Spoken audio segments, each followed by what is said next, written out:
പുതിയൊരു എപ്പിസോഡിലേക്ക് വീണ്ടും സ്വാഗതം. കുരുവിള സാറേ, നമ്മൾ കുറേ ഫ്ലൈറ്റ്സിനെ കുറിച്ചിട്ടും കാര്യങ്ങളെ കുറിച്ച് സംസാരിച്ചു. പക്ഷേ സാധാരണക്കാരിൽ ഈ ഫ്ലൈറ്റ്സ് ലാൻഡ് ചെയ്യണതിനെയും ഇജക്റ്റ് ചെയ്യുന്നതിനെ കുറിച്ചിട്ടൊക്കെ ഒരുപാട് സംശയങ്ങളുണ്ടാവുമല്ലോ. അപ്പം നമ്മളുടെ ഈ ഫ്ലൈറ്റൊക്കെ ലാൻഡ് ചെയ്യണ സമയത്ത് പക്ഷേ ഒരിക്കലും നമ്മൾക്കൊരു സേഫ് സോണിലേക്ക് എത്താൻ പറ്റില്ല, അല്ലെങ്കിൽ ആൾക്കാരില്ലാത്ത വിജനമായിട്ടുള്ള സോണിലേക്ക് എത്താൻ പറ്റാണ്ട് ലാൻഡ് ചെയ്യാൻ പറ്റാണ്ടിരിക്കുന്ന, അല്ലെങ്കിൽ ഇജക്റ്റ് ചെയ്യാൻ പറ്റാണ്ടിരിക്കുന്ന അനുഭവങ്ങൾ ഒരുപാട് പേർക്ക് ഉണ്ടായിട്ടുണ്ടല്ലോ. ഇത് ഞാനിപ്പോൾ നേരത്തെ പറഞ്ഞത് ഫൈറ്റർ എയർക്രാഫ്റ്റിനെ പറ്റിയാണ്. അതെ, ഫൈറ്റർ എയർക്രാഫ്റ്റിലാണ് സിംഗിൾ പൈലറ്റോ മാക്സിമം 2 പേരോ ഉള്ള എയർക്രാഫ്റ്റായിട്ട് പോകും. ഇപ്പം ചോദിച്ച ക്വസ്റ്റ്യൻ കുറേ കൂടി റെലവൻ്റ് ആയിട്ടുള്ളത് സിവിൽ എയർക്രാഫ്റ്റും അല്ലെങ്കിൽ ഞങ്ങളുടെ പാസഞ്ചർ എയർക്രാഫ്റ്റിനുമാണ്. പാസഞ്ചർ എയർക്രാഫ്റ്റിൽ ഇജക്ഷൻ സിസ്റ്റം ഇല്ല, പൈലറ്റ് ഇജക്റ്റ് ചെയ്യുന്ന ഒരു ഇതില്ല, അങ്ങനെ ഒരു സിറ്റുവേഷൻ ഇല്ല. കാരണം ഒന്നാമത് ഇപ്പോഴത്തെ ബോയിങ്, ഇപ്പോഴത്തെ ഏത് പുതിയ എയർക്രാഫ്റ്റ് എടുത്ത് നോക്കിയാൽ, പുതിയതല്ല, പണ്ട് ഒരു 10-25 കൊല്ലം മുമ്പ് തൊട്ടേ നമ്മൾ നോക്കിയാലും ഒരുവിധമുള്ള എല്ലാ എമർജൻസി സിറ്റുവേഷനും സ്റ്റാൻഡ് ബൈ സിസ്റ്റംസ് 3-4 ഉണ്ട്.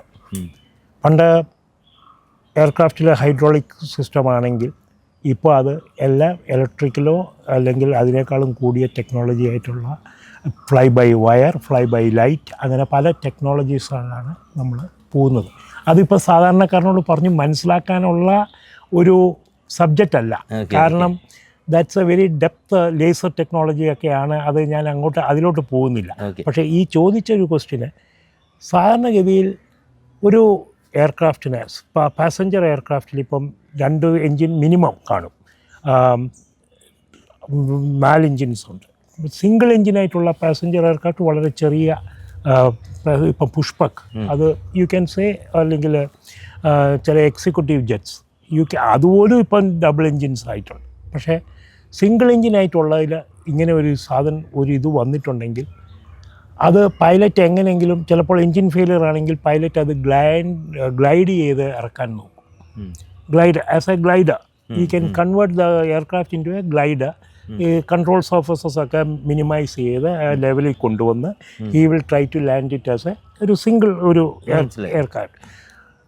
മിക്ക പാസഞ്ചർ എയർക്രാഫ്റ്റിലും ഇന്ന് ഡബിൾ എൻജിൻ ഉള്ളതുകൊണ്ട് ഒരു എൻജിൻ ഫെയിലിയർ എന്ന് വന്നാൽ തന്നെ വലിയ കുഴപ്പമില്ല. പിന്നെ ഈ പ്രോബ്ലംസ് എവിടെയാണ് വരുന്നത്? ഫ്യൂവൽ തീരാനുള്ളൊരു സമയം, ഫ്യൂവൽ തീരുന്ന പ്രശ്നങ്ങൾ സാധാരണഗതി വരാൻ പാടില്ല. പക്ഷേ for some reason fuel is now getting exhausted. ഒരു ഫ്യൂവൽ ലീക്ക് വന്നു, എൻജിനും ഫെയിൽ ചെയ്തു, രണ്ടും കൂടി വന്നു, ഫ്യൂവലും ഇല്ല എൻജിനും ഇല്ല. Then there is no other way he can do. എയർഫീൽഡും അടുത്തൊന്നുമില്ല. ഇങ്ങനത്തെ ഒരു മൾട്ടിപ്പിൾ എമർജൻസി വന്നു കഴിഞ്ഞാൽ വളരെ റെയറായിട്ട് ആണ് ഇത് വരുന്നത്. നിങ്ങൾ ഈ ക്വസ്റ്റ്യൻ ചോദിക്കുമ്പോൾ ഒരു കാര്യം ആലോചിക്കേണ്ടത്, ഒരു ദിവസം എത്ര അവേഴ്സ് ഓഫ് ഫ്ലൈയിങ്, എത്ര എയർക്രാഫ്റ്റാണ് ഫ്ലൈ ചെയ്യുന്നത്? നമ്മൾ ഹോൾ വേൾഡിൽ നോക്കുവാണെങ്കിൽ ഈ ആക്സിഡൻറ്റ് റേറ്റ് എന്ന് പറയുന്നത് നമ്മൾ കേൾക്കുന്നത് എന്താണ്? ഈ മലേഷ്യൻ എയർവേസ് 370 കടലിൽ പോയി അവശിഷ്ടങ്ങൾ കാണുന്നില്ല. പക്ഷേ എത്ര എയർക്രാഫ്റ്റുകൾ അതിൽ കൂടി പറന്നു, ആ സമയങ്ങളിൽ ഒരു കുഴപ്പവും ഇല്ലാതെ പറന്നു എന്നുള്ളത് ആ ഒരു ഇതില്ല. അപ്പോൾ നമുക്ക് ഈ ഞാൻ പറഞ്ഞതുപോലെ വളരെ വളരെ എന്താ പറയുക, percentage of chances of N aircraft accident in A passenger aircraft is very very negligible. പിന്നെ ഒരു സിസ്റ്റത്തിലും 100% റിലയബിലിറ്റി പറയാൻ പറ്റില്ല. ഞാനീ പറഞ്ഞ 4 സ്റ്റാൻഡ് ബൈ ഉള്ളപ്പോൾ റിലയബിലിറ്റി ഒന്നിലെ 0 ആയാൽ പോലും മറ്റേതിലെ റിലയബിലിറ്റി വിൽ കം ഫ്രം 100. ആ 3 എണ്ണത്തിനും കൊണ്ട് നമ്മൾക്ക് compounding reliability will come to somewhere around 99.5% or something. പക്ഷേ വിച്ച് ഇസ് ഹൈ റിലയബിലിറ്റി. അതുകൊണ്ടാണ് ഞാൻ പറഞ്ഞത് ആക്സിഡൻറ്റ്സ് ഉണ്ടാകാനുള്ള ചാൻസ് വളരെ കുറവാണ്. പിന്നെ ഏറ്റവും കൂടുതൽ ഞാൻ എന്നും പറയുന്നത്, എന്താ പറയുക, നമ്മൾ സേഫ്റ്റി കോൺഷ്യസ് ആയിട്ടുള്ള ഒരു ഇൻഡസ്ട്രിയാണ് എയർക്രാഫ്റ്റ് ഇൻഡസ്ട്രി. പലതരത്തിൽ ഗ്രൗണ്ടിൽ തന്നെ പല ആക്സിഡൻറ്റ്സ് ഉണ്ടാകാനുള്ള ഒരു ചാൻസാണ് എയർക്രാഫ്റ്റിനുള്ളത്. ഫൈറ്റർ എയർക്രാഫ്റ്റിൽ ജെറ്റ് എൻജിൻസിൻ്റെ അകത്തേക്ക് ആളുകൾ വലിച്ച സംഭവങ്ങൾ പോലും ഉണ്ടായിട്ടുണ്ട്. ആളുകൾ കെയർലെസ് ആയിട്ട് എൻജിൻ്റെ അടുത്തോട്ട് പോയിട്ട് പൊങ്ങുന്ന സംഭവങ്ങളുണ്ടായിട്ടുണ്ട്. ഇങ്ങനെ പലതും ഉണ്ടാകാനുള്ള വീഡിയോസ്, അങ്ങനെയുള്ള കുറേ 2-3 വീഡിയോസൊക്കെ നമ്മളുടെ ഈ സോഷ്യൽ മീഡിയയിൽ ഭയങ്കര വൈറലായിരുന്നു. ഫാൻ്റെ ഉള്ളിലേക്ക് ആളിനെ വലിച്ചെടുക്കുന്നത്. അത് റിയാലിറ്റി ആണോ? അത് റിയാലിറ്റി ആണോ എന്ന് ചോദിച്ചാൽ എനിക്ക് എക്സ്പീരിയൻസ് ഇല്ല. പക്ഷേ ക്യാപ്പോ ഇന്ന് തലയിലാരും ക്യാപ്പൊന്നും വെക്കാൻ സമ്മതിക്കില്ല എയർക്രാഫ്റ്റിൻ്റെ അടുത്ത്. കാരണം കംപ്രസ്ഡ് ആയിട്ടുള്ള എയർ വലിച്ചെടുക്കുന്നത് ഹൈ സ്പീഡിലുള്ള എയറാണ് വലിച്ചെടുക്കുന്നത്. അതിൻ്റെ ഇടയിലോട്ട് നമ്മൾ ക്യാപ്പോ വല്ലതും വെച്ചുകൊണ്ട് പോയാൽ അത് പറന്നു പോകാനുള്ള ചാൻസാണ്. അതുകൊണ്ട് സാധാരണഗതിയിൽ ടൂൾസ് അങ്ങനെയുള്ളത് എല്ലാം, ടൂൾസൊക്കെ ആണെങ്കിൽ നല്ലോണം ബാൻഡേജ് ചെയ്ത് നമ്മൾ പോക്കറ്റിലിട്ട് വളരെ ബാൻഡേജ് ചെയ്ത് എയർക്രാഫ്റ്റിൻ്റെ മുമ്പിൽ ഒന്നും വരാതെ മാറി നടന്ന് അങ്ങനെ ആണ് എടുക്കുന്നത്. അല്ലാതെ അത് ശരിയാണ്, ഇറ്റ് ക്യാൻ ടേക്ക് ഔട്ട് ഒരു വലിയ പാസഞ്ചർ അല്ല ഒരു വലിയ ജെറ്റ് എൻജിൻ്റെ അകത്ത് it can suck in a man also. ബേർഡ്സിനെ ഒരുപാട് സക്കിൻ ചെയ്യും. നമ്മൾ കേട്ടിട്ടുള്ള ഈ ബേർഡ്സിനെ സക്കിങ് ചെയ്താൽ തന്നെ എയർക്രാഫ്റ്റിന് കംപ്ലൈൻ്റ് ആവുമെന്നും അത് ഇറ്റ് ഡിപ്പെൻസ്. ഇപ്പം ഈ പറഞ്ഞ പോലെ ഒരു വലിയ എയർക്രാഫ്റ്റിൻ്റെ അകത്ത് ഒരു ടർബൈൻ ബ്ലേഡോ വല്ലതും പോയിട്ടുണ്ടെങ്കിൽ വലിയ കുഴപ്പമില്ല. പക്ഷേ ടർബൈൻ ബ്ലേഡ് ഏത് സ്റ്റേജിലാണ് പോയെന്നോ, ആദ്യത്തെ സ്റ്റേജിലാണെങ്കിൽ അതൊരു 9th സ്റ്റേജ് വരെ പോയി കറങ്ങി ആ ഒരു പീസ് കറങ്ങി പലയിടത്തും ഡാമേജ്ഡ് ആകാനുള്ള ചാൻസസ് ഉണ്ട്. 7th സ്റ്റേജ് കംപ്രസറിലാണോ അത് അങ്ങനെ പലയിടത്തോട്ടും പോകാനുണ്ട്. ചിലപ്പം ബേർഡ് പ്രോബ്ലം ഇല്ലാതെ പോയിട്ട് അവസാനത്തെ സ്റ്റേജിലാണെങ്കിൽ ഒരു പീസ് കട്ട് ചെയ്ത് പോയിട്ടുണ്ടെങ്കിൽ ഒന്നും പറ്റില്ല.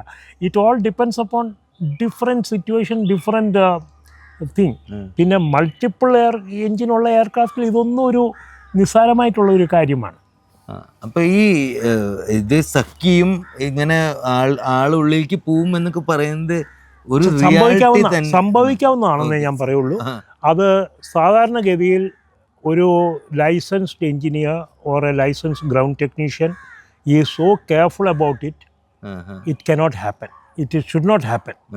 പിന്നെ ഈ പറഞ്ഞതുപോലെ ആരെങ്കിലും ഉറക്കത്തിൽ നടന്നു പോയിട്ടുണ്ട്, ഇപ്പോൾ അങ്ങനെ പറ്റിയിട്ടുണ്ടെങ്കിൽ അത് അങ്ങനെ പറ്റാറില്ല.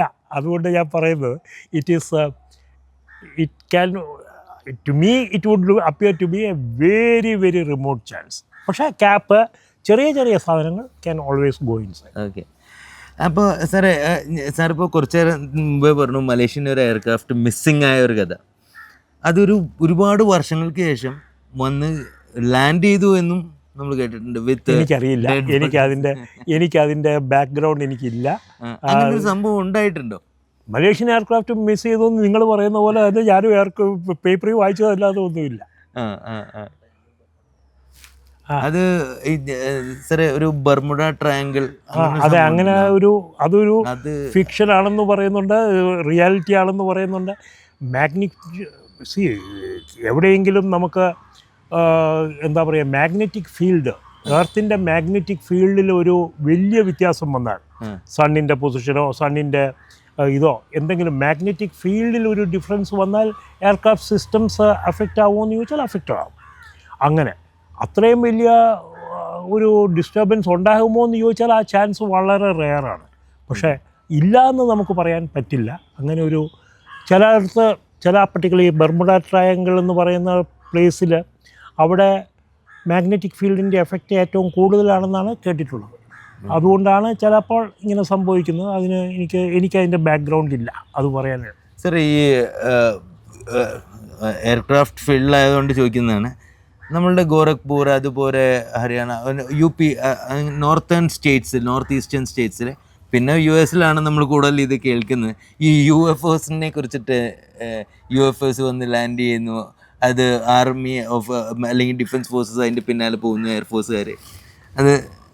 അതൊക്കെ റിയാലിറ്റി ഉണ്ട്. അത് എനിക്ക് കാര്യമായിട്ട് ഈ പറഞ്ഞ പോലെ ഈ ചോദിക്കുന്ന questions really out of a maintenance എഞ്ചിനീയറിൻ്റെ റലം നിന്ന് പോകുന്നതാണ്. നമുക്ക് ജനറലായിട്ടുള്ള ഒരു നോളജ് വെച്ച് UFO ഉണ്ടോ എന്നുള്ളത് ഇതുവരെ ആരും സ്ഥിരീകരിച്ചിട്ടില്ല.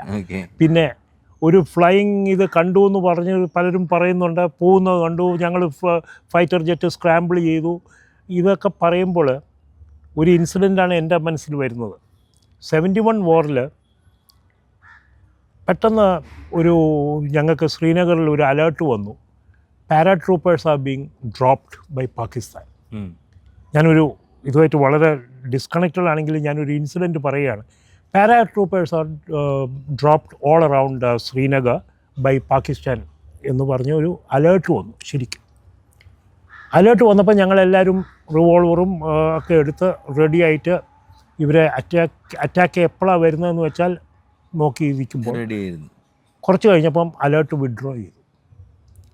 എന്താ പറ്റിയതെന്ന് വെച്ചാൽ വെളിയിൽ നിന്ന് ശ്രീനഗറിൽ നിന്ന് മലയുടെ മുകളിൽ നിന്ന് നോക്കുമ്പോൾ ഈ നമ്മുടെ ആക്കാക്ക് ഗൺസ് ഫയർ ചെയ്തു.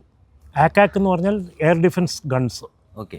എയർ ഡിഫൻസ് ഗൺസ് പാകിസ്ഥാൻ എയർഫോഴ്സിൻ്റെ എയർക്രാഫ്റ്റിലേക്ക് ഫയർ ചെയ്തു. ഓക്കെ.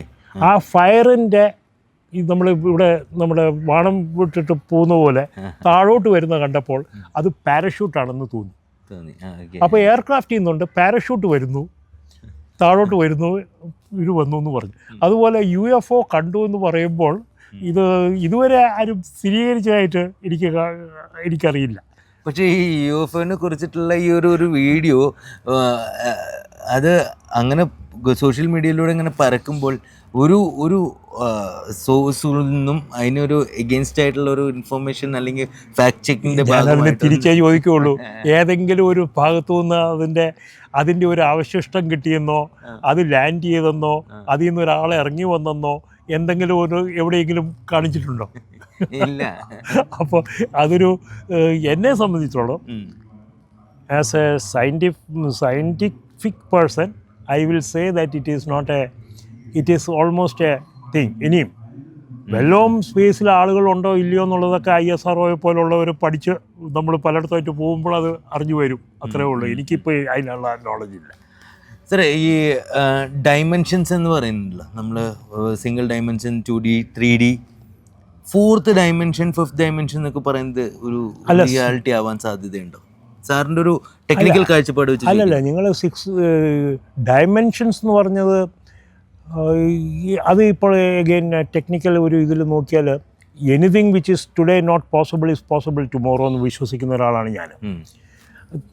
3D ഡയമെൻഷൻസ് എനിക്ക് തോന്നുന്നില്ല ഒരു 30 കൊല്ലം മുമ്പ് അല്ലെങ്കിൽ 40 കൊല്ലം മുമ്പ് 3D ഡയമെൻഷൻ ഈ കുട്ടിച്ചാത്താൻ എന്ന് പറഞ്ഞ സിനിമയിൽ ആണ് നമ്മൾ ഇവിടെ കേരളത്തിൽ ആദ്യം 3D കാണുന്നത്. അതിന് മുമ്പ് 3D ഡയമെൻഷൻ ഉണ്ടെന്നുള്ളത് ആർക്കും അറിയില്ല. എന്തിന് നമുക്ക് എയർക്രാഫ്റ്റ് ഫ്ലൈ ചെയ്യുമെന്നുള്ളത് ഒരു 1800 or 1700 ആളുകൾ ചിറക് വെച്ച് ഫ്ലൈ ചെയ്യാൻ പോയി നോക്കുന്നുണ്ട്. ചിറക് കെട്ടി ഫ്ലൈ ചെയ്യാൻ നോക്കി. ആർക്കും അങ്ങനെ ഒരു മെഷീൻ എൻവിസേജ് ചെയ്യാൻ വയ്യ.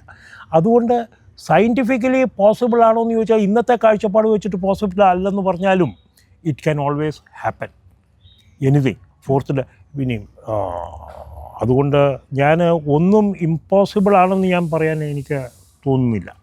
കാരണം ഒരു 10-40 കൊല്ലം കഴിഞ്ഞ് എന്താണ് പ്രഡിക്റ്റ് ചെയ്യുന്നത്? ഇന്നത്തെ AI ഇന്ന് നമ്മൾ ഗൂഗിളിൽ ഇട്ട് കഴിഞ്ഞാൽ എന്ത് ക്വസ്റ്റ്യൻ ചോദിച്ചാലും AI തരുന്നു. ഞാൻ MTech ചെയ്യുമ്പോൾ എനിക്ക് നാസായിലേക്ക് ലൈബ്രറിയിൽ നിന്ന് എഴുത്തെഴുതി നാസായിൽ നിന്ന് പേപ്പർ കിട്ടിയിട്ട് വേണം എനിക്ക് MTech പഠിക്കാൻ. ഇന്നത് ഗൂഗിളിൽ ചോദിച്ചാൽ ആ പേപ്പറിന് അതിന് ആൻസർ കിട്ടും.